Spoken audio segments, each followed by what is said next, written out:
Hi everyone! Sa video na to, ipapakita ko kung gaano kabilis gumawa ng YouTube channel sa loob lamang ng 5 minuto. Kung gusto mong malaman, please keep on watching!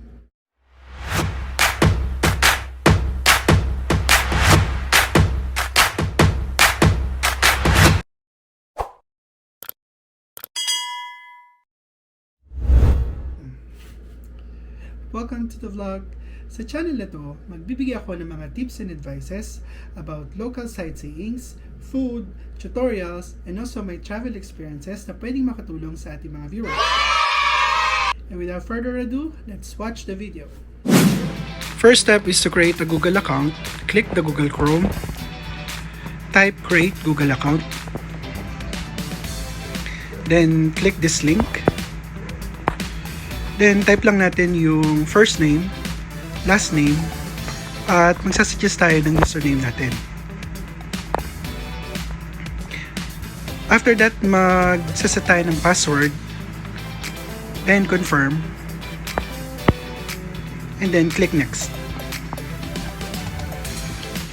Then type natin yung cellphone number natin for account security.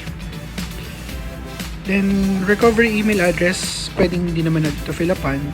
Then indicate natin yung birth date natin.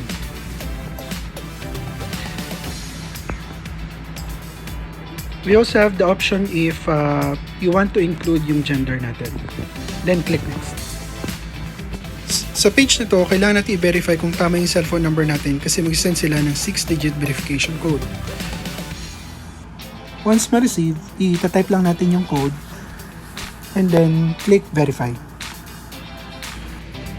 Click skip, then read the privacy and terms, and once okay, click agree.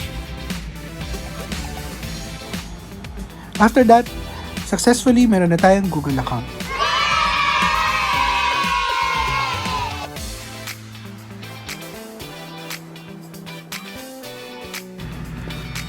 Second step is mag-login sa YouTube. So please go to youtube.com. Then, on the upper right portion, may makikita tayo dyang sign in button. So, click lang natin yan. After nun, type lang natin yung ginawa nating Gmail account. Then, click next. You have to type yung password na sinet natin. Then, click next ulit. Then, click confirm. And here we go. Nakalagin na tayo sa YouTube using our Gmail account. Next, third and last step is to create our channel. Click Get Started. Then, meron tayong option dito if you will use our name or magsaset tayo ng custom name. So, example, gamitin muna natin itong sa custom name. Click Select.